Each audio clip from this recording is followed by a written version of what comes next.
पुणे येथील भावना ऋषी ज्येष्ठ नागरिक संघाचे अध्यक्ष प्रभाकर जिंदम व त्यांच्या सहकाऱ्यांनी 75 वर्षे पूर्ण झालेल्या पद्मशाली समाजातील ज्येष्ठ बांधवांना शाल, श्रीफळ, पुष्पगुच्छ व सन्मानपत्र देऊन सत्कार केलेले हे कार्य समाजाचे ऋण फेडणारे असून अभिनंदन पात्र आहे, असे विचार पुणे पद्मशाली बहुउद्देशीय सामाजिक संस्थेचे अध्यक्ष महेश चन्मल यांनी व्यक्त केले।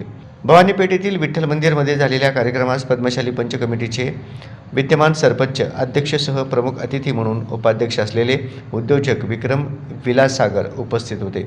यावेळी 27 ज्येष्ठ सत्कार मूर्तींचे सत्कार कार्यक्रम पार पडले। अलीकडे ज्येष्ठांचे समस्यांमध्ये वाढ होत असून एकत्र कुटुंब व्यवस्था कमी झाल्यामुळे एकाकी जीवन जगत आहेत।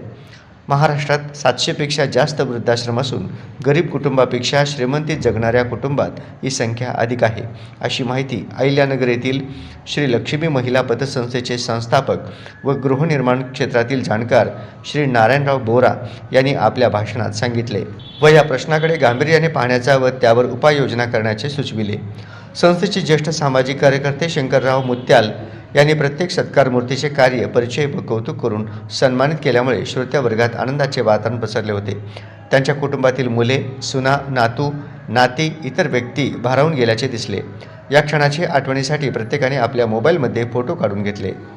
सदर कार्यक्रमात सर्वश्री रमेश मिठापल्ली, विठ्ठल बुंबादंडी, हरिभक्त परायण ज्ञानेश्वर चंद्रकांत मिठापल्ली, विलास मद्देल, भगवानराव एमुल, नरसय्या गंधाल आदी मान्यवरांसह समाजातील महिला व तरुण वर्ग मोठ्या संख्येने उपस्थित होते।